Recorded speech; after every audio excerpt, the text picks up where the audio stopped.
आज जो पैनल पे हैं हमारे panelist, they have all been working on this idea of nuance narrative, on how do we think about this storytelling around migration in a different way.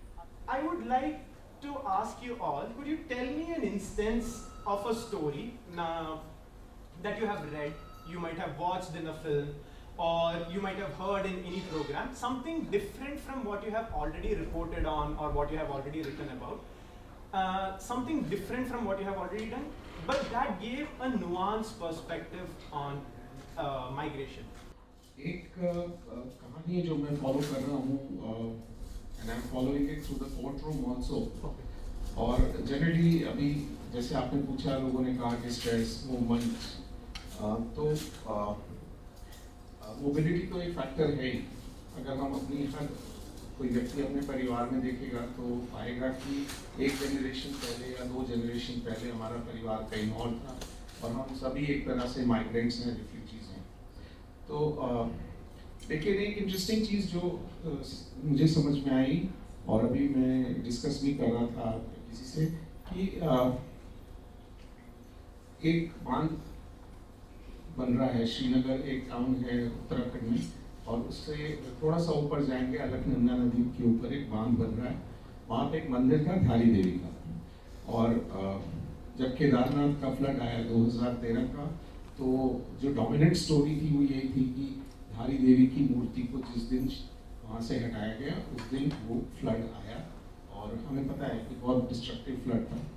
तो लेकिन उसकी जो कोर्ट रूम प्रोसीडिंग्स जब हम फॉलो कर रहे हैं, तो जो कंपनी है जो वो बांध बना रही है और जो गांव के लोग हैं, गांव के लोग ये क्लेम कर रहे हैं कि आपने जो इसके पुश्ते थे ये ऊंचे बनाए, आपने ठीक से नहीं बनाए, आपने जो दीवार बनाई पानी को रोकने के लिए वो आपने ठीक नहीं बनाई, इसलिए जब पानी आया तो फ्लडिंग हुई और हमारे गांव डूब गए, इसलिए हमें कॉम्पेंसेशन मिलना चाहिए। तो वहाँ पे ये जो कंपनी है वो क्लेम कर रही है कि नहीं, ये दैवीय आपदा, इसमें हमारा कोई नियंत्रण नहीं है, हमारा कोई कंट्रोल नहीं है, ये तो देवताओं के द्वारा की गई चीज़ है। लेकिन जब गांव के लोग ये बोलते हैं कि आपने हमारी देवी को नाराज किया और इस वजह से आपदा आई और इस वजह से फ्लड आया, तो तब वो रैशनल हो जाते हैं। तो वो कहते हैं नहीं ऐसा नहीं होता है, ये तो पानी है, रिसोर्स है, इसको हमें इस्तेमाल करना चाहिए, इससे हाइड्रो पावर बनेगी। तो ये कॉन्ट्रडिक्शन जो है मुझे थोड़ा इंटरेस्टिंग लगा। Very, very interesting. Yes. Yeah.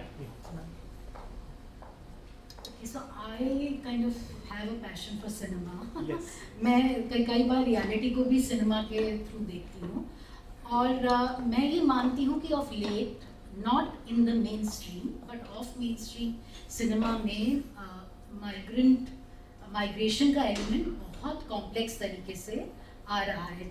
और जैसे आपने बोला कि fundamentally there is a quote from Moroccan American writer that says that humanity is fundamentally a story of migration. Laila Lalami नाम है उनका, उन्होंने ये बोला है। तो किस तरह से अलग अलग पहलुओं से आप माइग्रेशन को देख सकते हैं। अब दरभंगा में एक बहुत यंग फिल्म मेकर, बहुत ही बढ़िया फिल्में बनाते हैं, अचल मिश्रा उनका नाम है। उन्होंने एक फिल्म बनाई गामा घर। गामा घर है गांव का घर। और उस फिल्म में unexpectedly we are not talking about human beings, but we are looking at a home that has been abandoned by the residents, that entire family, and that is a phase of migration that you otherwise won't see. ऐसी उन्होंने एक film बनाई धुई। और धुई जो film है वो कोहरे के कहते हैं, वो फिल्म है कि जो रह गए हैं लोग, उन लोगों को कैसी फीलिंग होती है, कैसे इमोशंस होते हैं। तो वो, और मैं ये मानती हूँ माइग्रेशन एक मोनोलिथ नहीं है। और जो अच्छी चीज़ हो रही है ऑफ मेन स्ट्रीम सिनेमा में, वो ये हो रही है कि आप डाइवर्सिटी ऑफ सच एक्सपीरियंसेस देखते हैं। एंड अनुजा मानेंगी इस बात को, हम लोगों को जर्नलिज्म में हमेशा सिखाया गया है कि give a human face to the story, that data numbers don't reach out, a human face does. So these are the kind of films which are really quite fantastic, and how they are coming from, who are the people who are making. Very interesting. Thank you. I would also take this question from angle of films, which is quite outside my area of work. I'm working on disasters and climate change.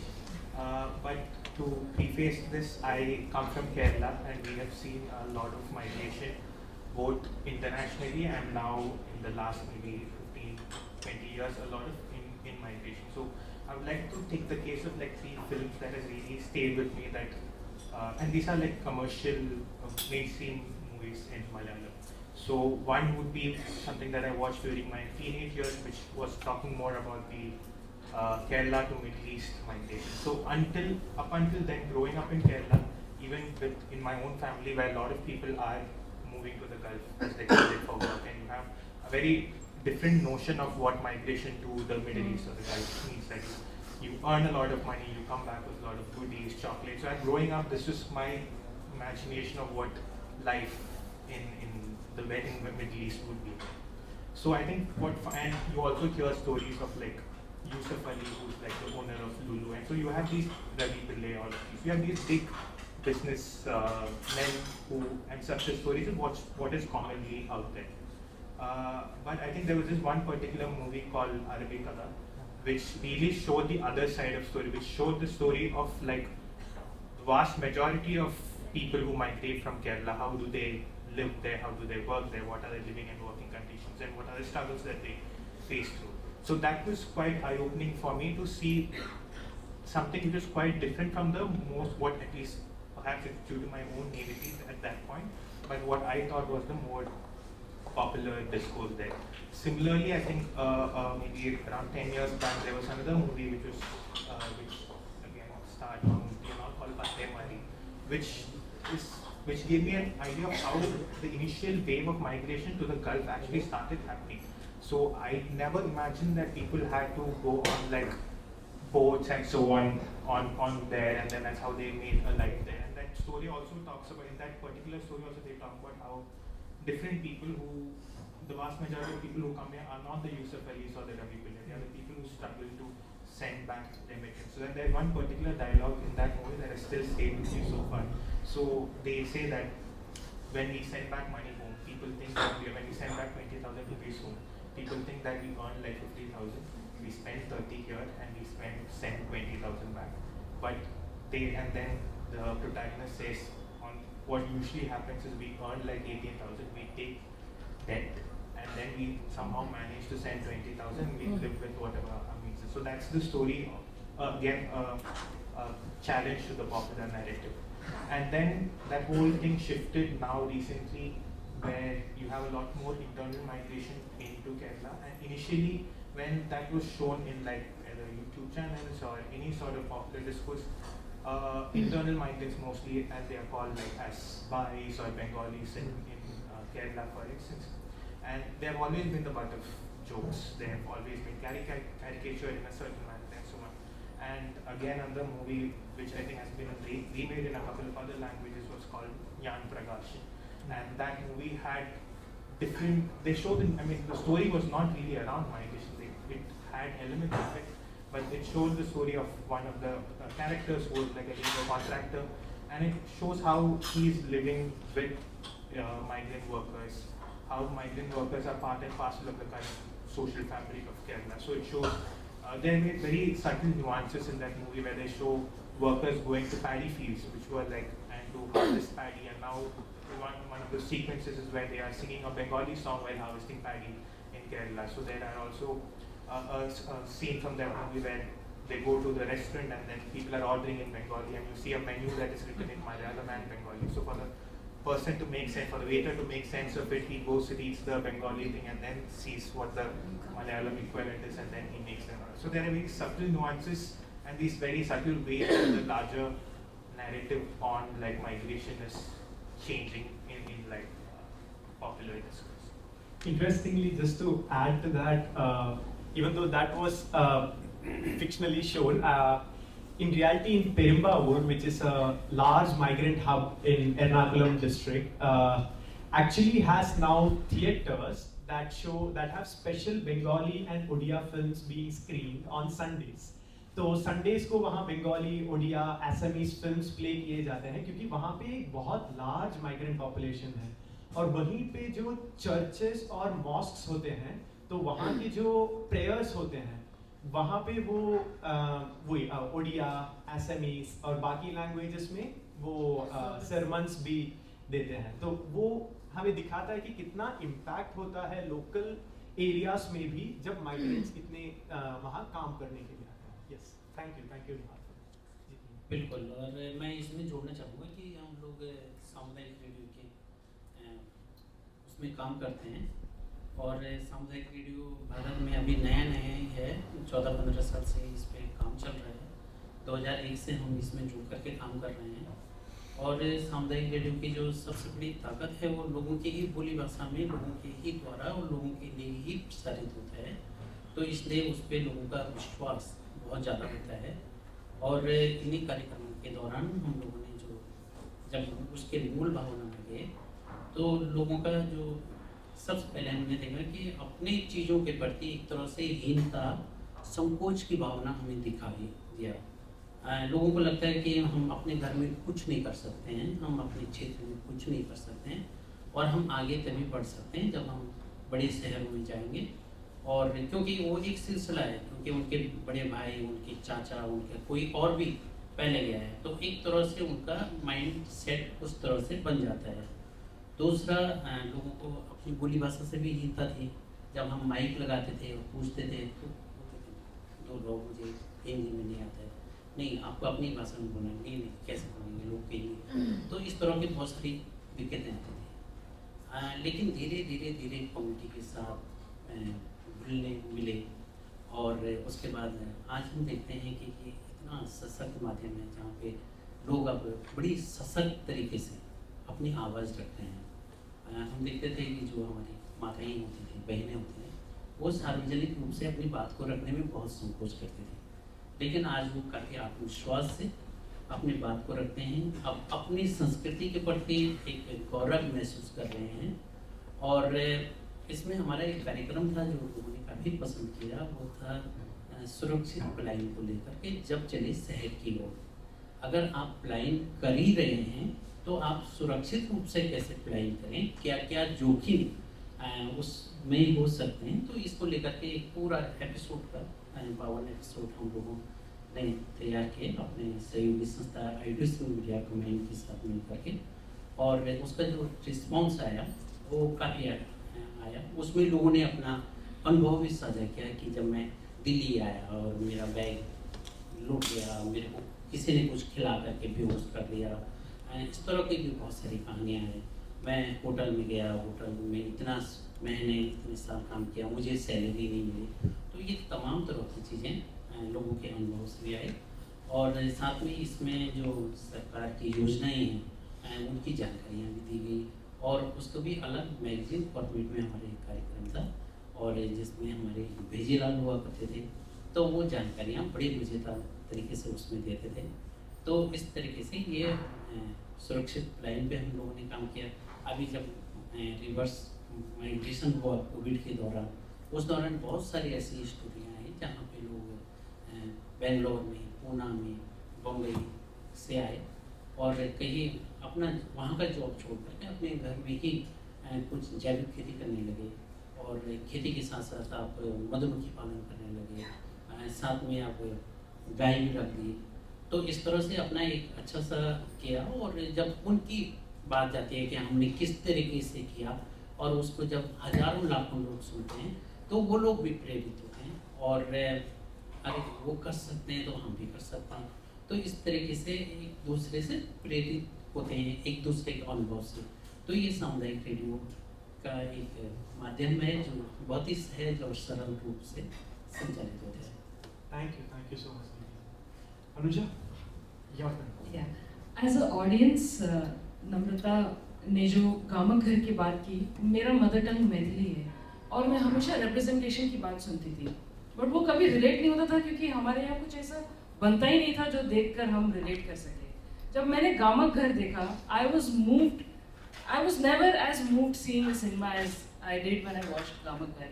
क्योंकि अजय मिश्रा ने जो उस घर का खालीपन और erosion दिखाया है वो एग्जैक्टली मेरे गांव जैसा है, और जैसे मेरे गांव में घर है और एक एक करके सारे जनरेशन्स चली गई, तो as a audience Gamak Ghar is a stand out film for me. As a journalist I have been enamoured by the latest season of Kohrra, जो मुझे लगता है कि मास्टर क्लास है इन अंडरस्टैंडिंग माइग्रेशन. बिना माइग्रेंट, माइग्रेशन, पलायन कोई भी वर्ड यूज किए हुए वो सीरीज माइग्रेंट वर्कर्स को दिखाता है, डिस्ट्रेस माइग्रेशन को दिखाता है, एस्पिरेशनल जो पंजाब से यूके और कनाडा की माइग्रेशन होती है उसको दिखाता है, छोटी छोटी नुआंसेस जैसे कि जो कॉन्ट्रैक्टर्स होते हैं, मिडिल मैन होते हैं, उनको दिखाता है, जो इवेंचुअल प्रिकैरिटी होती है कि unsafe migration that can lead to bonded labor, that can lead to all sorts of problems, and even what happens at the source. So the young Jharkhand migrant worker, उसका घर कैसे affect हुआ है because his migrant father has gone missing. So Kohra 2 stands out for me in terms of showing the whole map of migration in India. Very, very interesting. Thank you, Anuja. Keep the mic. Next question is to you.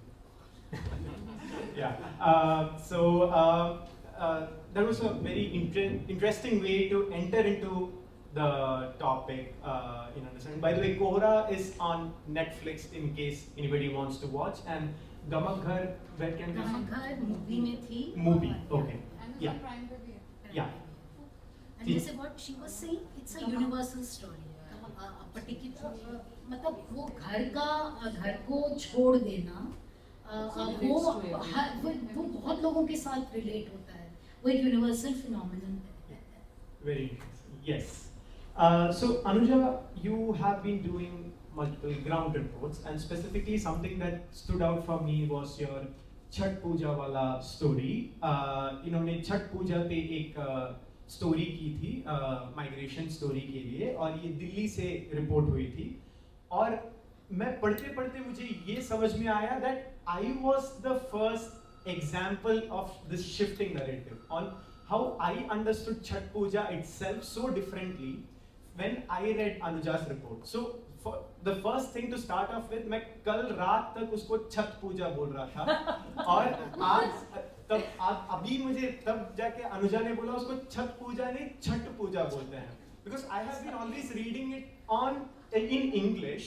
So CHHAT, I was pronouncing it as Chhath Puja instead of Chhat Puja.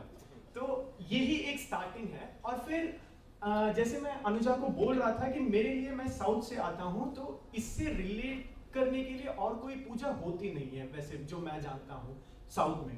तो मेरे लिए हर बार छठ पूजा वही होती थी, couple of women standing in Yamuna between a polluted river and doing their prayer. So this story was always on how these women are suffering, who are standing in a polluted river, but the religion, their belief takes over this whole idea. And then I came to Anuja's story, where she was looking at a cultural perspective of how this festival itself has traveled this distance to a place like Delhi, and how she usually humanizes this whole story, like Namrata was pointing out, by bringing in human perspectives ki कैसे अलग-अलग लोग इसको across class and caste इसको practice करते हैं in Delhi.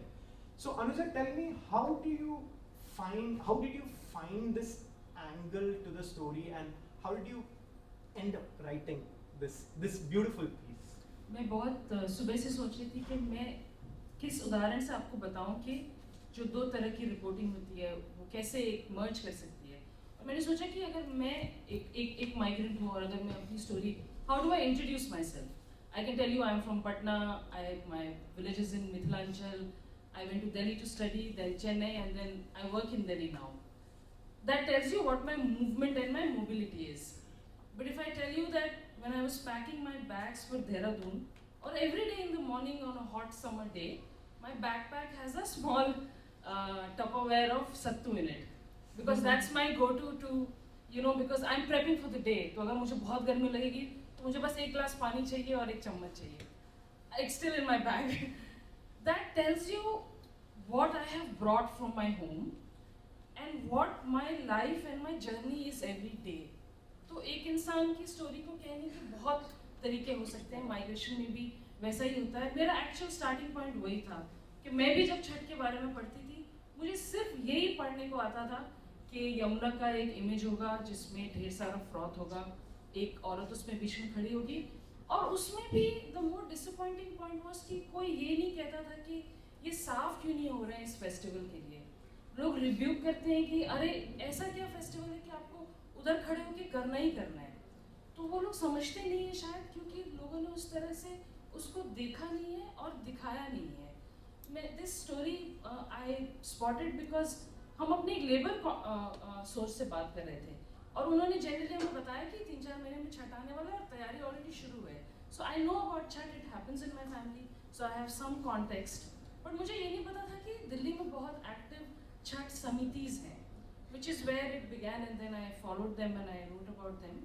मेरे लिए the most, I put it this way, 2 तरह से जो मैं ज़्यादा करती हूँ माइग्रेशन की स्टोरी, वो ये है कि on issues, you know, which are everyday issues that migrants face, which is low income, wages की contracts नहीं होते, basically around economy and day to day living. एक तरह की stories होती हैं जो कि they look at culture, they look at food, they look at cinema around migration. I feel like the best way to do it is when both these things merge. You know, one doesn't have to be in separation of the other. So when I discuss this piece, and I have to thank TMS because I cannot think of any other platform, to be honest, that would have placed a story like this, and in the way that it went out, I did not have to say even once that let's not use a photo of the Yamuna, because it never came in the conversation. We mentioned about it in the story, but only as a by and by. और तो हमने जब वो छठ की feature story की, उसमें एक पूरा सेक्शन सिर्फ इसके ऊपर है कि बिहार हिस्टोरिकली जो एक बहुत masculinised out migration, single male migration है, उसके पैटर्न्स को कैसे छठ ने आगे बढ़ाया है। कि मतलब how did migrants who leave Bihar take the festival with them, not just in other parts of India. I am sure anybody in this room at some point has definitely seen a Chhath celebration in the neighborhood, but also abroad. So you know, it also opens up to the diaspora story of Chhat. Thank you. That was wonderful, Anuja.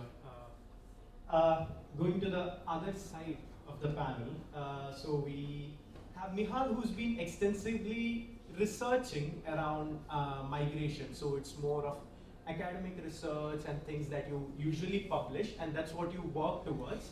But Nihal, you have also been working towards a specific program called CLAPS, which is Climate Change Local Adaptation Pathways.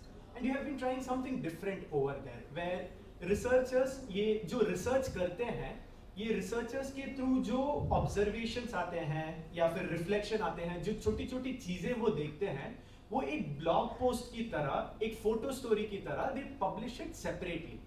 And very interesting, I was going through their website, तो इनके researchers जो थे वो पेरुम्बावूर में थे, जो again migrant hub है। तो इनके एक रिसर्चर ने वहाँ पे सिर्फ माइग्रेंट वर्कर्स के लुंगी के ऊपर एक फोटो स्टोरी किया। तो उसमें माइग्रेंट वर्कर्स के फेस नहीं दिख रहा है, सिर्फ वो लुंगी जो पहने हैं वो दिख रहा है। तो इनिशियली मैं बहुत like I was very surprised, वो पैटर्न्स दिखा रहा है, कलर्स दिखा रहा है, but then it also told कि कैसे ये उन माइग्रेंट के साथ ये लुंगी भी एक पार्ट ऑफ देयर ट्रैवल हो जाता है और उनका एक आइडेंटिटी बन जाता है। क्योंकि केरला में भी तो लोग लुंगी पहनते हैं, धोती पहनते हैं, पर इनका थोड़ा अलग होता है because the kind of dhoti they wear is slightly different. So Nihal, how do you actually come up with these small interesting articles but also do not lose the whole essence of the idea of migration in these stories? So the particular article that you were referring to was from one of my colleagues, Swati.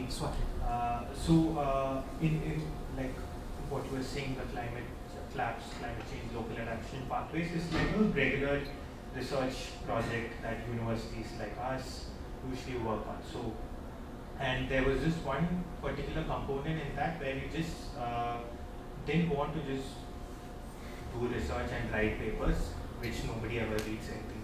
Nobody actually ever reads any of the research papers. So we also wanted to think of innovative ways to putting out some of the stories, because these are things that in a research paper it could be reduced to one line, that there are certain cultures and practices that travel from certain place to that place, and you will give perhaps one example to illustrate that. So, but then that does not capture some of these nuances of what exactly this looks like. This looks like. So I think that is what within our project is slightly informal, but you don't have to have that seriousness of an academic writing into it, and that's it's. I think most of us also usually have a lot of fun in writing some of these very personal anecdotes. So similarly to that, when we were initially doing some field work in Perumbavoor, there was also one instance where I had written something about a lot of while I was conducting these interviews with like migrant workers, I got like a lot of aggression from the local communities there, who aggressively started questioning me why we are doing this research, who are you, what are you doing here, and so on. So again, these are not, I mean, these would be part of our field notes and field diaries, but these are never things that really make it into any of our more academic outputs. So that's one reason why we had some of these outputs. And so another thing that we really was a central part of this project was also to be able to change the larger narrative, or to make a step towards change the larger narrative on how migration is spoken about and how it's being represented. And I think these are like very small steps into also humanizing some of these humanizing these stories of migrants, and that's what I think effective storytelling can do. That can build empathy, build a lot more responsiveness to what is happening around them. And it's also a way of, like, when you talk about research and otherwise, also you and any sort of like big reports from the government, you have these big numbers of people moving and statistics and so on. So these are facts, yes, for sure, but facts also often hide the complexity. I mean, these numbers also often hide the complexity behind what goes into these migration and these very complex choices that people make. So I think stories are the best way to humanize people who migrate, and also to communicate the complexity in the best way. Thank you. That was very interesting. Please check out the website for such very interesting story, CLAP's website for such stories. Lokesh, you have been promoting the idea of exploring the land by walking. You know, and being there, doing that, you encourage people to go local, engage with the local communities, as well as create community storytellers, where communities tell their own stories to the people who visit the villages. And especially in the context of Pangeli and Jageshwar, you also have built community storytellers. Could you tell us a little bit about specifically like Pangeli and Jageshwar? Like, why do you have these community storytellers? Because you have to train them. Now I'm playing the devil here. You have to train the आपको training देनी पड़ती है community को, और उनको वो acquaint करना पड़ता है. आप ही क्यों नहीं कर लेते ये? क्यों community को लाना है इसके बीच? देखिए, जब माइग्रेशन की बात हम करते हैं, या हम कहते हैं कि खासतौर से उत्तराखंड, तो जो माइग्रेशन का एक या हिमालय की बात करें, तो जो कहानी है वो रुक जाती है घोस्ट विलेजेस पे आके रुक जाती है, या हम कहते हैं कि बहुत बड़ा माइग्रेशन यहाँ पे हो रहा है. और ख़ासतौर से जब उत्तराखंड बना सन 2000 में, उसके बाद से तो एक्सोडस एक हो गया, मतलब ना सिर्फ दिल्ली, बॉम्बे या बड़े शहरों में, बल्कि पहाड़ से देहरादून, हल्द्वानी, हरिद्वार, जो हमारे फुटहिल्स टाउन्स हैं, they have also grown substantially because of this migration.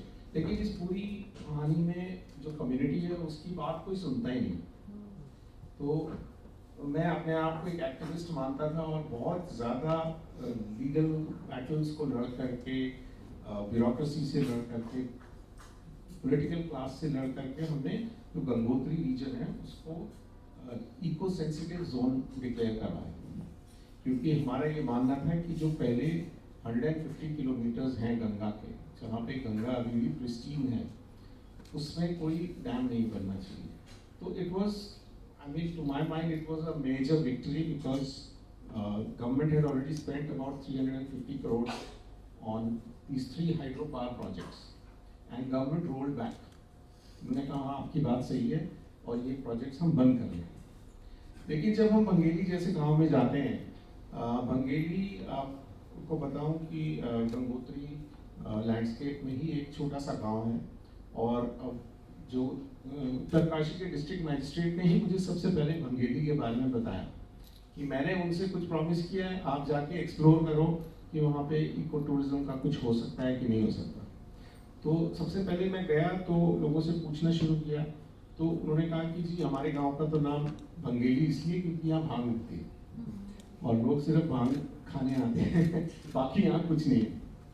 तो उसके बाद और लोगों से बातचीत की, तो हमने लोगों से पूछा कि आपको क्या चाहिए, तो वी वर होपिंग कि वो कहेंगे कि कुछ इको टूरिज्म का कुछ करिए, कोई डेवलपमेंट प्रोजेक्ट है। उन्होंने कहा यार हमें और कुछ नहीं चाहिए, ये बांध वापस ले आओ हाँ, ये बांध यहाँ बन जाए और हमारे बच्चों को नौकरियां मिल जाए, हमें तो बस यही चाहिए।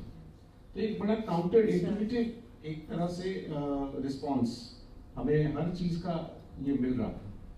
लेकिन धीरे धीरे जब आप लोगों से बात करते हैं, थोड़ा उनके साथ आप बैठते हैं, तो मुझे ये लगा कि हम लोग जो एक तरह से बाहर के लोग, दूसरी दुनिया के लोग हैं, जिन्होंने इन लोगों की लाइफ में इतना बड़ा इंटरफेरेंस किया, because the dams were already there and the government dismantled the dams, वो बांधों को हटाया गया।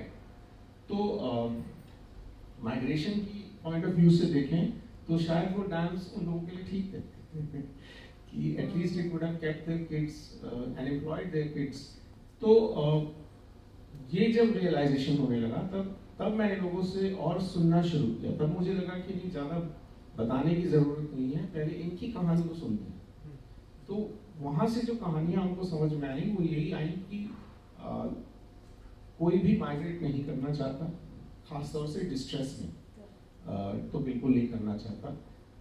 और दूसरा कि लोगों को अपने रिसोर्सेज के बारे में पता नहीं और इसलिए कोई सेंस ऑफ ओनरशिप नहीं।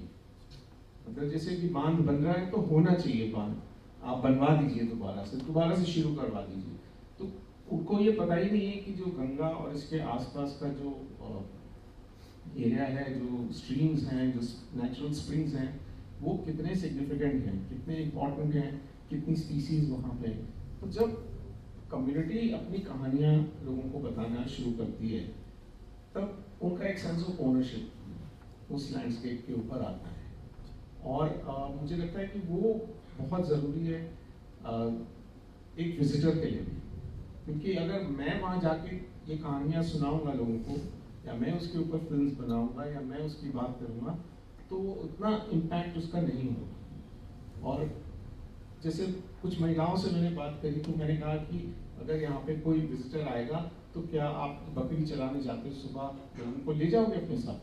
तो बोलिए हमारे साथ कौन जाएगा, ये क्या एक्टिविटी? मैंने कही बहुत अच्छी एक्टिविटी, बहुत अच्छा एक्सपीरियंस है।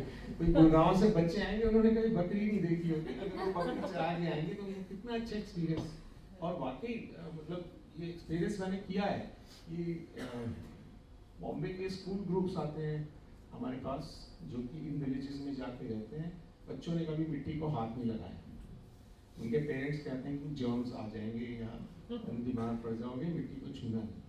तो उस लैंडस्केप में ये सब करना बहुत आसान है, और कम्युनिटी अगर खुद अपनी कहानी बताएगी तो वो लोगों तक भी पहुंचेगी। It will come from the heart, so we become facilitators rather than the storytellers ourselves. Thank you, Lokesh. Yeah, thank you, Lokesh. Just to be clear, I agree with you. I was just playing devil's advocate. Yeah, Namrata. So, as you, I think, started off with your initial discussion, in your article that you had written with TMS, where you discuss about various Indian films, All We Imagine as Light and others, and you also brought in narratives from various international films. And very interestingly, you mentioned in that the theme of large-scale human exodus is one of the most prevalent and persuasive in world cinema. And where you draw this whole parallel, कि एक कहानी जो Palestine से बनी है और एक कहानी जो अफ्रीका से बनी है और शायद एक कहानी जो इंडिया से भी बनी है, सबका अलग अलग नरेशन स्टाइल या कुछ भी हो सकता है, पर एक थीम जो है वो it is there, the backbone, the theme is continuous in all these places. How do you look at this in this new cinema of the world? So see, the thing is, I feel that, you know, there are various marginalized voices that cinema gives prominence to. It could be related to gender, it could be caste, it could be related to religion, it could be sexuality. All these, you know, marginalized voice somehow have been very prominently documented. But what happens with migration is, like what Anuja was saying, it's part of, you know, आप बहुत सारी फिल्मों को देखें आपको नजर आएगा, लेकिन कभी उसे फॉर्मली नहीं प्रेजेंट किया जाता. दूसरी चीज जो मैं, before I come to the foreign cinema aspect, वो ये है कि मैं ये मानती हूँ सिनेमा अपने समय को दर्शाता है और दर्शकों को सेंसिटाइज करता है उस समय के इश्यूज के बारे में. अगर आप ये समझे कि वो लार्ज स्केल चेंजेस ला देगा, I sincerely don't think, you know, इतना पॉसिबल है. अगर उस हिसाब से आप देखें तो भारत में क्या हुआ है, पहले पोस्ट इंडिपेंडेंस आपको 2 बीघा जमीन दिखी, आपको जागते रहो दिखी, वे रूरल अर्बन डिवाइड्स को लेके माइग्रेशन का थीम आया. फिर आप अगर देखें तो पार्टीशन का देखें, चाहे आप गर्म हवा देखें, चाहे तमस देखें, जहाँ पे वो एक एक्सोडस का एलिमेंट आया. फिर उसके बाद गमन जैसी फिल्म थी मुजफ्फर अली की, जो कि यू शोड ऑल्सो, सीने में जलन. It was more a rural you know urban divide which came to play. What is happening now and which is very crucial, I think, is the play of intersectionality, where it's migration का जो problem है उसको आप gender के problem के साथ देखिए, उसको आप क्लास के प्रॉब्लम के साथ देखिए, उसको आप कास्ट के प्रॉब्लम के साथ देखिए. तो एक टर्म है कि you find strength in solidarity. So it is that if you look at all we imagine is light, it is somewhere, you know, Payal is not from Kerala, but उसका जो एज अ वुमन जो psyche है that works, you know. Women are doing some fantastic work with this intersectionality in mind. Payal, I mean, and all these films are, जो मैं कहती हूँ, Indian films playing on the world platform. Anuparna Roy की film अभी Venice में गई थी, Songs of Forgotten Trees. Again, 2 women in Bombay, the you know, day-to-day lives का देखा है. सृष्टि लखेरा है, उत्तराखंड की फिल्म मेकर हैं. उन्होंने देखा एक गांव, उस गांव में 7 लोग बचे हैं, जिनमें से एक 80 साल की दादी है और उनकी 18 साल की पोती. ये एक्चुअल ट्रू स्टोरी है. अब दोनों विमेन का डिजायर्स अलग है. 80 साल की महिला चाहती है कि वहीं रहे, अपने घर में रहे. 18 साल की लड़की चाहती है कि यू नो विंग्स लगे और वो ट्रैवल करे. तो you know what I find is कि ये इस तरह के narratives are extremely beautiful, you know.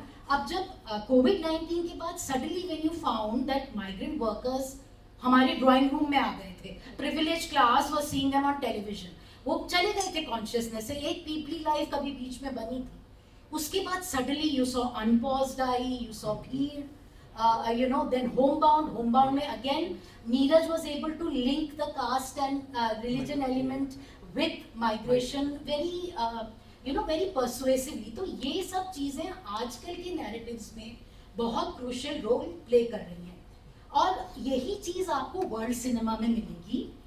लेकिन वर्ल्ड सिनेमा में ये काफी हद तक इंस्टीट्यूशनलाइज हो चुका है.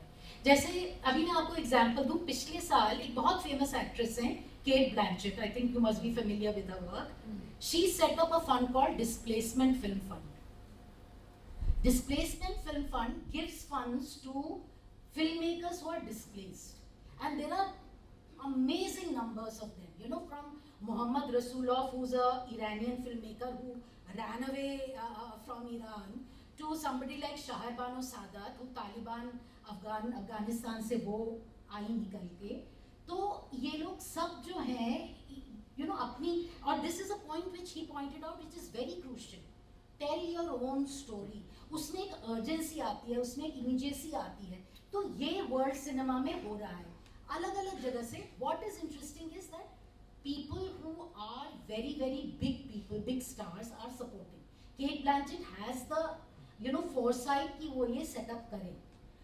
उसके अलावा जो इस बार बर्लिन में शहरबानो सादत की फिल्म जो ओपनिंग फिल्म थी, that was through this displacement film fund. को प्रोडक्शंस क्या हो रही हैं, मतलब एक सोमालिया का बंदा जो फ्रांस में रह रहा है, उसकी फिल्म को प्रोडक्शन है between several European countries. So cinema को भी इनेबल करना बहुत इसेंशियल है। तो वो इन फोर्सेस के थ्रू आ रहा है। एक फिल्म अभी मैंने देखी थी सनडांस में, एवरीबडी टू कैनमोर स्ट्रीट ना, उसमें ये था कि ये इंसिडेंट हुआ था इंग्लैंड में, वेयर प्रिडोमिनेंटली जो माइग्रेंट एरिया था, वहाँ पर किसी एक सिख lineage के person को police kind of wanted to take away for no definite reason. So सारी street came to the protest. तो उसके ऊपर डॉक्यूमेंट्री बनाई जिसमें फिक्शन और रियलिटी को बड़ा अच्छा इंटरप्ले किया गया, जिसमें एमा थॉम्सन ने प्रोड्यूस करी है। And Emma Thompson plays a very crucial character who decides to get under the police vehicle so that they could prevent it from moving. So ये चीज़ें बहुत मायने रखती हैं। अपनी स्टोरी खुद कहिए, वही राजशेखर करके एक लिरिसिस्ट हैं बॉम्बे में, बहुत अच्छे गाने लिखते हैं। उन्होंने मुझे एक बार ये कहा कि आजकल जो यारी रोड आराम नगर स्ट्रगलर्स का den कहा जाता है। वहाँ पे वो कहते हैं कि अब आजकल कौन है वहाँ पे, वो बैंड्रा के करण जौहर नहीं है, वहाँ पर आने वाले लोग हैं कि अलग अलग कोनों से देश के आते हैं। वो कहते हैं कि दिल्ली यूनिवर्सिटी में पढ़ते हैं और फिर वहाँ से जाके आराम नगर में स्ट्रगल करते हैं। तो हमको पता नहीं चलता, but very slowly steadily the talent behind the scene is a migrant talent, and when that ownership of story happens, तब बहुत सिग्निफिकेंट चेंज आता है। Very interesting. I mean, I started my journalism and film criticism classes by reading Namrata's articles and things. So it's very interesting to listen to you in person. Manvendra जी, तो आपने अभी बोला कि 2001 में आपने कम्युनिटी रेडियो शुरू किया, अभी 2026 है, तो 25 साल आपका कंप्लीट हो रहा है, सिल्वर जुबली सेलिब्रेशन, कंग्रेचुलेशंस। तो स्पेसिफिकली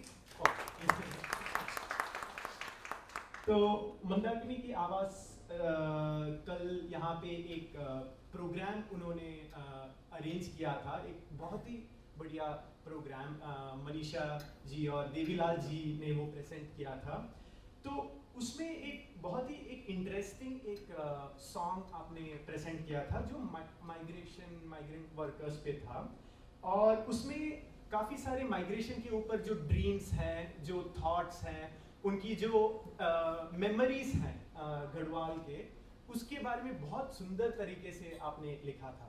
और आपने अभी भी बोला कि कैसे आप अपनी बोली में ये सब पब्लिश करते हैं। तो आपके वेबसाइट में भी ये लिखा था कि कैसे ये सब जानकारी, जागरूकता, संवाद और मनोरंजन पहुंचाता है। It's a mix of multiple things, even if it's one single song. और कल के जो गाने में भी यही सारे एलिमेंट्स आ रहे थे, मनोरंजन के साथ साथ इसमें जानकारी, जागरूकता और संवाद का भी, like there were elements of all these components. तो आप जब ऐसे सॉन्ग्स लिखते हैं, कंपोज करते हैं, एक खुद की कंपोजिशन थी, तो आप कैसे इसको लिखते हैं, कैसे आपका प्रोसेस क्या होता है कि ये मनोरंजन के साथ साथ ये इंफॉर्मेशन, ये आइडियाज भी बाहर आए? बिल्कुल। और हाँ, जो कल यहाँ पे परफॉर्मेंस दिया मनीषा नेगी जी और देवीलाल भारती जी, तो ये हमारी टीम के द्वारा ही रचित किया गया था। और आपको ताजुब होगा कि ये शायद 5 मिनट के अंदर ये बना दिया गया था। एक तो जो है कि जो जिस संस्कृति में, जिस कम्युनिटी के साथ जी रहे हैं, तो वो चीज़ें हमारे पास ऑलरेडी पहले से हैं, वो शब्द हमारे पास पहले से हैं, वो भाव और जो भावनाएं हैं वो हमारे पास हैं, तो इसलिए उसको आसानी से शब्द मिल जाते हैं। तो ये खूबसूरती हर कम्युनिटी के साथ है, हर बोली भाषा के साथ है, और हमारा देश तो इतनी बोली भाषाओं की विविधता रखता है। तो ये काफ़ी वो है। अब हमारे कई ऐसे श्रोता हैं, ऐसे कलाकार हैं जो पढ़े लिखे नहीं हैं, कहीं म्यूजिक क्लास नहीं लिया है, और उनके द्वारा जो रचित गीत हैं वो लोग हजारों लोगों के दिल को छू जाते हैं, एक दूसरे को करीब लाते हैं, जोड़ने का काम करते हैं। तो ये हमारे मुझे लगता है कि पूरे जो समुदाय की जो संस्कृति है, जो उनके रहने का रहन सहन है, बोली भाषा है, उसमें ऑलरेडी ये चीज़ें हैं, ये शब्द हैं, बहुत सारे ऐसे शब्द हैं जिसका अगर हम हिंदी में बात करते हैं तो वो टच नहीं कर पाते हैं, लेकिन गढ़वाली में वही शब्द हम करते हैं तो उससे सारे गढ़वाली मतलब उसको टच कर जाते हैं, उसका पूरा भाव समझ जाते हैं। ऐसे ही कुमाऊनी में कोई शब्द है जो उनको एकदम टच कर लेता है। तो ये चीज़ें हैं, और इसमें जो कहानी को लेकर के सर ने बताया, और वास्तव में जो हमारा हम कह रहे थे जो सामुदायिक रेडियो है, इसकी जो खूबसूरती है वो क्या है कि समुदाय का समुदाय के लिए और समुदाय द्वारा संचालित होना, तो ये है। और अभी ये गवर्नमेंट नया है, उत्तराखंड में भी करीब 15 बन गए हैं जो एजुकेशन संस्थान चला रहे हैं, अलग अलग तरीके से चल रहे हैं। मंदाकिनी का अपना अलग मॉडल है, ऐसे ही अन्य जगहों पे भी हैं, लेकिन इसमें और भी बहुत सारी गुंजाइश है। एक उदाहरण मैं देना चाहूँगा, इसमें सरकार चाहती है कि जो लोग हैं उनको सुविधाएं मिलनी चाहिए उस जगह पे, और ये ऊपरी स्तर पे होते हैं, लेकिन ग्राउंड लेवल पे हमारे पास इतनी सारी कहानियाँ हैं। जब वो एक उदाहरण हुआ, एक दिन हमको एक फ़ोन आया प्रधान जी और क्षेत्र पंचायत सदस्य, और उन्होंने कहा कि हमारे गांव में 14 साल पहले, क्योंकि उनका सड़क से काफ़ी दूर था और लोग साग सब्जी और आलू इस तरह की फसल वहाँ पे उगा रहे थे, और उसको खच्चर और घोड़ों के साथ नीचे लाते थे, जिसमें वो ट्रांसपोर्ट बहुत ज़्यादा पड़ जाता था और लोगों को उसका सही कीमत नहीं मिल पाता था मार्केट रेट के हिसाब से। तो लोगों ने मांग किया, और फिर सरकार उद्यान विभाग ने वहाँ पे एक योजना शुरू किया कि ठीक है, आपने हम एक रोपवे बना देते हैं, और आपको रोपवे के माध्यम से जो आपका सामान है वो आसानी से सड़क तक आ जाएगा, और आपको बहुत कम ट्रांसपोर्ट में आपका सामान बिक जाएगा। और 14 साल पहले उद्यान विभाग ने, तो उन्होंने वो बात रखी, तो हमने कहा किसने ये शुरू किया था, उन्होंने कहा उद्यान विभाग ने किया था। फिर उद्यान विभाग से फ़ोन किया, उनके इंटरव्यू लिया, फिर वहाँ से पता चला कि उन्होंने वो काम हमारे जो गढ़वाल मंडल विकास निगम है उनको सौंप दिया था। तो फिर हमने उनका पता करते करते फिर उन्होंने कहा कि जो डायरेक्टर जनरल हैं वही इसका जवाब दे सकते हैं।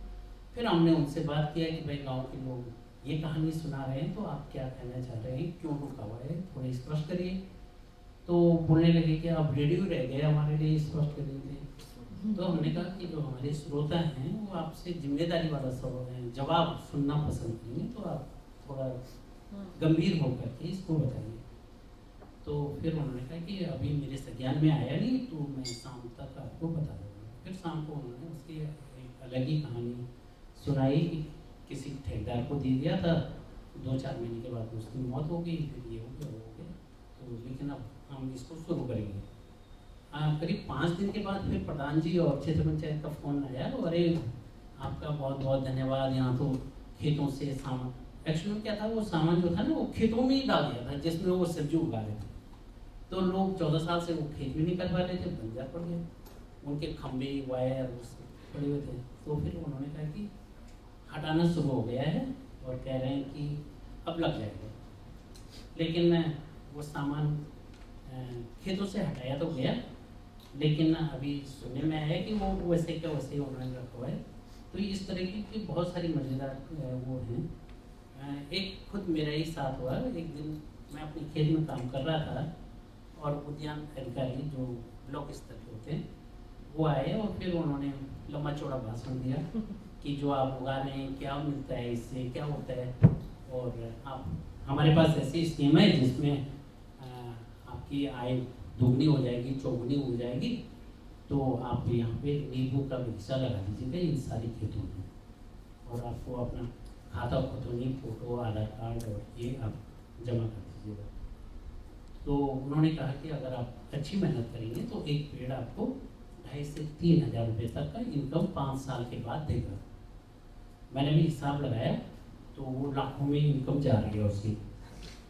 तो फिर उसमें मुझे पेड़ मिले, उस पर खूब सारी मेहनत किया, और उन्होंने कहा था कि 5 साल में आपको फल मिलेंगे। मेरे वो पेड़ 3 साल में ही फल देने लगे, और आज 15-15, 20-20 फीट के ऊपर के हैं। लेकिन वो नींबू की जगह वो जामुनी, एक जंगली नींबू होता है जिसका कोई इस्तेमाल नहीं होता। तो उद्यान अधिकारी से मैंने बात किया, मैंने कहा इस तरह का निकल गया, अब आप बताइए इसका उपयोग है क्या। फिर बोलने लगे आप तो पहचानते हैं, ये तो यूरिका वैरायटी होती है, यूरोप की वैरायटी है। तो दूसरे दिन पूरा कट्टा भर करके उनके ऑफिस में गया, मैंने कहा ये है। फिर कहने लगे ओहो ये निकल गया, तो आप काट दो उनको, फिर उनको काट दो। तो हमने कहा कि जो 3 साल जो मेहनत हुई वो कौन देगा। एक किसान के और पेड़ किसान का क्या होता है, एक उम्मीद भी होती है, एक आशा होती है उससे जुड़ी हुई। तो फिर कुछ हुआ नहीं। फिर यहाँ किसान कल्याण मंत्री गणेश जोशी जी से हमने वो वाकया बताया। उन्होंने कहा अच्छा ऐसा हो गया, हम जांच कराएंगे। वहाँ पे डीएम को जांच अधिकारी बना दिया, फिर डीएम ने सीडीओ को जांच अधिकारी बना दिया। फिर उसमें 1-1.5 साल से पता ही नहीं हुआ जांच का हुआ क्या। सूचना के अधिकार में लिखता जा गया। फिर वहाँ उन्होंने दिया कि हमने शासन को भेज दिया। फिर शासन पे सूचना के अधिकार में लगाया, वो कहते हैं कि धारा 8 के देंगे, प्रतिबंधित सूचना है, आपको सूचना नहीं दी जा सकती है क्योंकि मामला बहुत गंभीर है।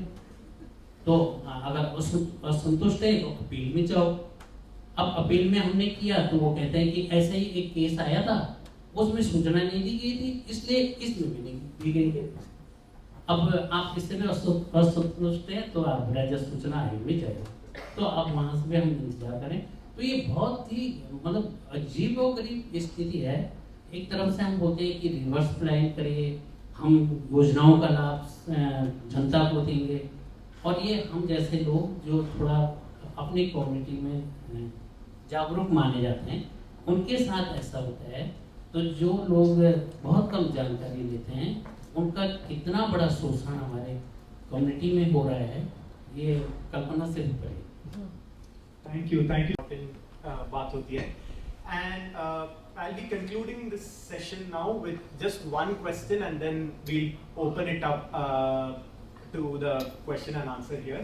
तो आप सबसे ये प्रश्न है, ये मैं कल सोच रहा था कि आप सब अलग-अलग एक्सपीरियंसेस से आते हैं, पर इसमें काफ़ी सारे कोलैबोरेशन, अनुजा जी जैसे बोला और नम्रता ने भी जैसे बोला, काफ़ी सारे कोलैबोरेशन हो सकते हैं इस स्टोरीज को आगे लाने के लिए, है ना।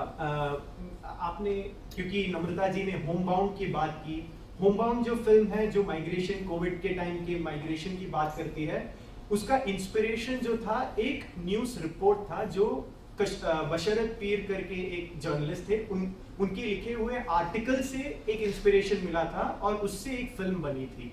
ऐसे ही कई सारे एग्जाम्पल्स हैं। तो मैं आपसे जानना चाहता हूँ, क्योंकि आप ग्राउंड पे काम करते हैं, आप ऐसे काफ़ी सारे स्टोरीज के साथ आते हैं, तो क्या इसमें एक कोलैबोरेशन हो सकता है कि कोई निहाल की कोई स्टोरी हो जो आपके रेडियो के थ्रू जाने जा सके, या अनुजा की कोई स्टोरी हो जो एक फिल्म बन सकती हो? तो ऐसे कैसे एक कोलैबोरेशन क्या हम सोच सकते हैं हमारे डिफरेंट मीडियम्स में? Yes. I can think of this from a very from an academic point of view of how we try to collaborate across disciplines and also across like different professions, for instance, and can draw on some of our earlier example itself, where again going from the understanding that not a lot of people read academic work, we tried to collaborate with designers and illustrators to be able to make graphic novels out of our research. So in a bid to make research also a little more accessible, and so earlier one of the works that we were doing was on looking at long-term narratives of disaster risk recovery and all in India. So in that again there was this idea that a lot of stories are not really represented and so on. So we made graphic novels and then circulated that, and it's now widely used for teaching, and also we translated that into the languages from the regions where these stories came from, and also went back to the communities that we were working with and distributed the books and all in their local reading groups and so on. So in a way the communities can also get a sense of what stories are being, their stories which they narrated to us, how that is being represented, how that's how they are being portrayed and so on, and they also have access to it. So I think that's one way we can also communicate some of these stories in a better manner with like a lot more collaboration. And just one last point, I think particularly like social sciences and like climate science and demographic science are like a lot more statistical sort of disciplines. I think they have a lot to benefit from collaborating with the humanities disciplines, like literature and that's where you think of different ways of using stories to communicate complex ideas. Thank you, Nihal. Yes. Okay. तो मैं तो academic हूँ, जैसा उन्होंने बोला कि जो हम काम करते हैं या जो रिसर्च पेपर्स लिखते हैं वो लाइब्रेरीज की शेल्फ्स पे सजा रहता है, लेकिन थोड़े स्कॉलर्स उसको भी पढ़ते हैं ऐसा नहीं है। तो एक वो मेरे मन में हमेशा से रही कि हम लोग रिसर्च करते हैं, डीप डाइव रिसर्च करते हैं, फील्ड वर्क करते हैं, और इस तरह की स्टोरीज अक्सर हमारे पास आती है। सो some of them become a part of our research, some of them we try to write through media, we try to highlight,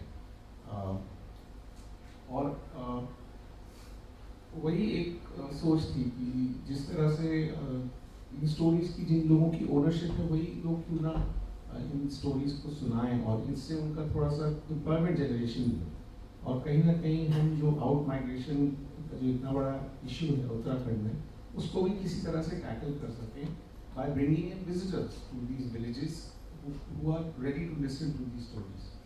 तो इन दो और उसके बीच में बहुत सारा लिटिगेशन, जो कोर्ट रूम्स में बड़ी इंटरेस्टिंग स्टोरीज आती हैं। तो मुझे लगता है कि कोलैबोरेशंस आर ऑलवेज वेलकम और बहुत ज़रूरी है, बिकॉज जो हमारा जो फील्ड का जो काम है it has to go out there, it has to reach out to people who are sensitive and who can really change things in various spheres. So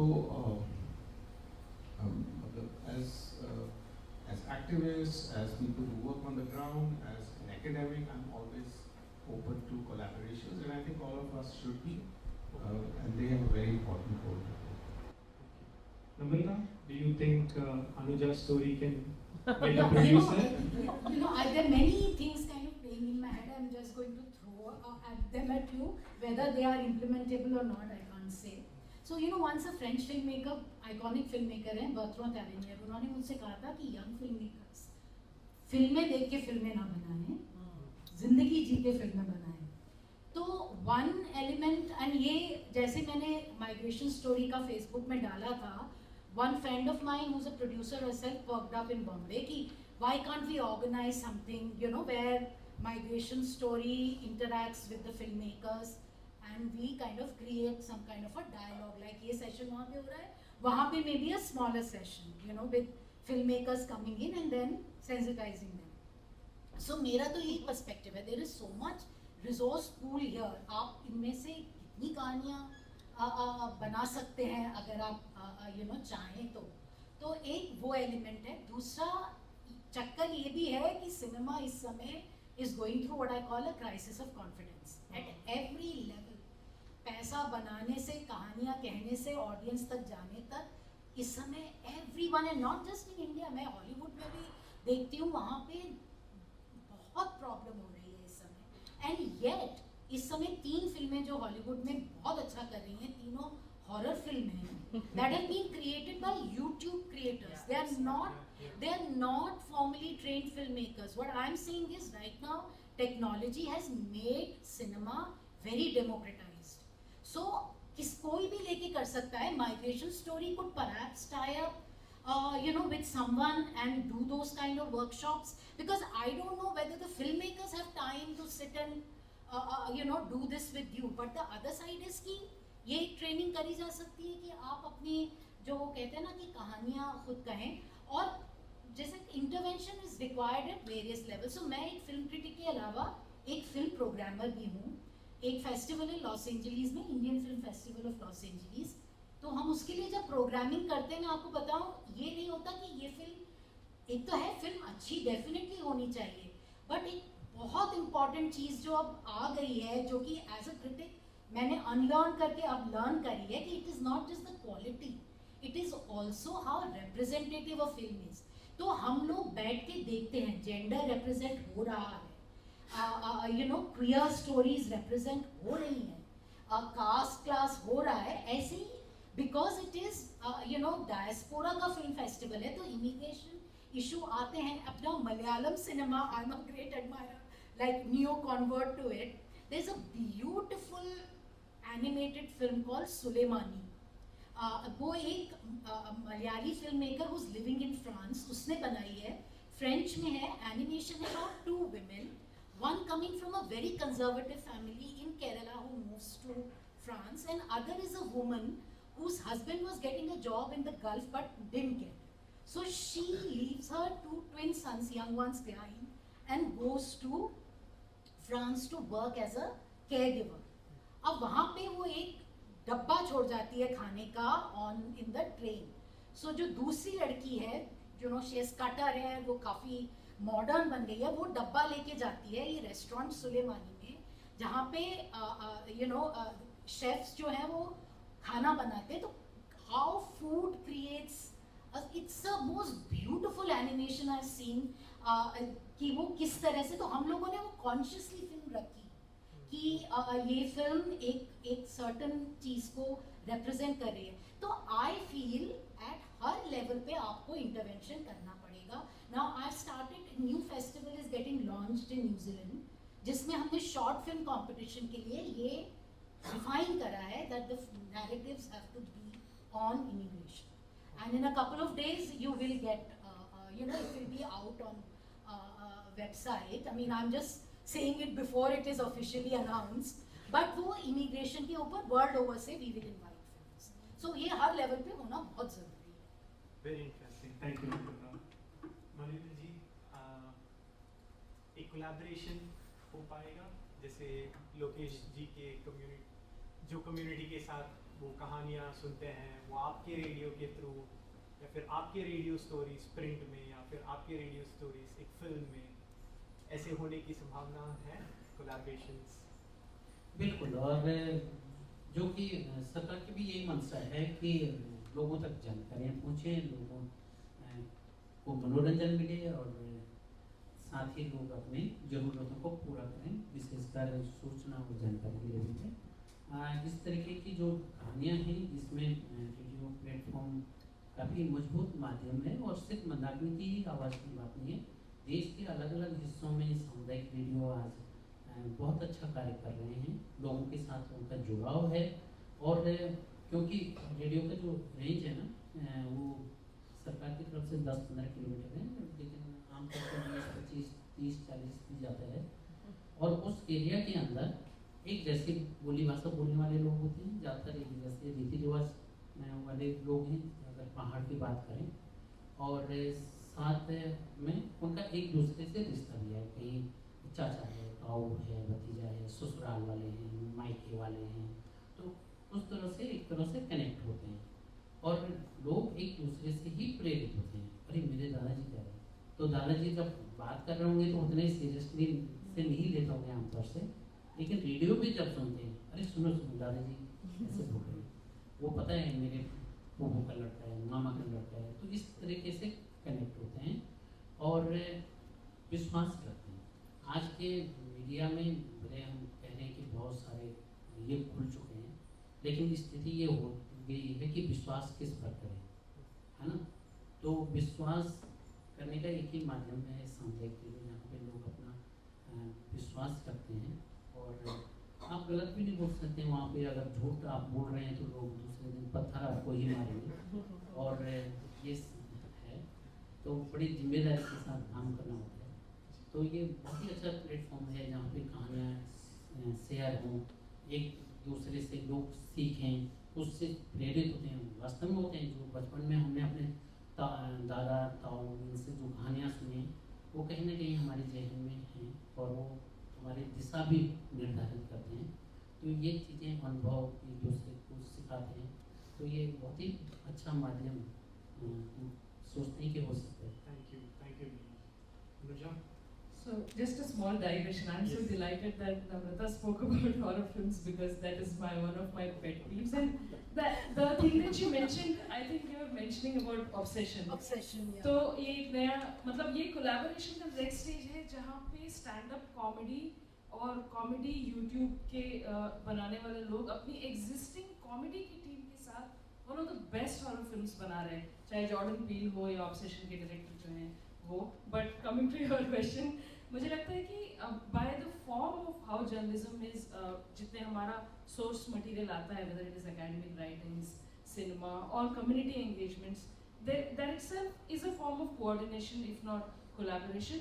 But I think reporting on migration sits very squarely in terms of collaborative journalism, चाहे वो cross-border collaboration हो of migration routes that are outside between two countries, or even within a country like India, जहाँ पे हम source में अगर कोई reporter है और कोई रिपोर्टर मेरे जैसा destination में है, तो collaboration के opportunities और खुल जाते हैं and should be really explored more.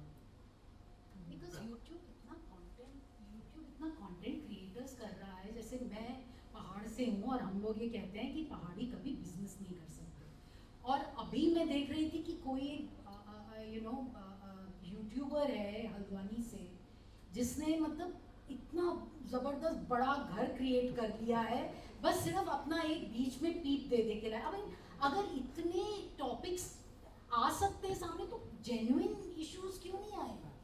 और मतलब वो क्यों नहीं बना सकते हैं? तो ये सोचने वाली बात है, सोशल मीडिया का यूज करना चाहिए। Very interesting. एक चीज मैं कहना चाहूँगा बस कि जैसा आप बोल रहे हैं, उत्तराखंड में जो माइग्रेशन है उससे कोप करने के लिए भी जो महिलाएं हैं वो हजारों की तादाद में यूट्यूब कंटेंट बना रही हैं और वो अपने डेली ग्राइंड जो है उसके बारे में बात कर रही हैं and they have millions of views. तो and they have started earning money. एक गांव में मैं एक वर्कशॉप के लिए गया था, तो मैं उनको बता रहा था सोशल मीडिया क्या होता है, ये होता है। तो एक महिला खड़ी बोली कि आप बता रहे हैं लेकिन यहाँ जितने लोग बैठे हैं सब यूट्यूबर हैं और पैसे कमा रही हैं यूट्यूब से। तो स्टोरीज आर गोइंग आउट, लेकिन ये है कि कोलैबोरेशन हो तो बहुत ही अच्छा है। बिल्कुल। Thank you so much. I think they concluded better than I could. Thank you so much everybody for joining us. And thank you.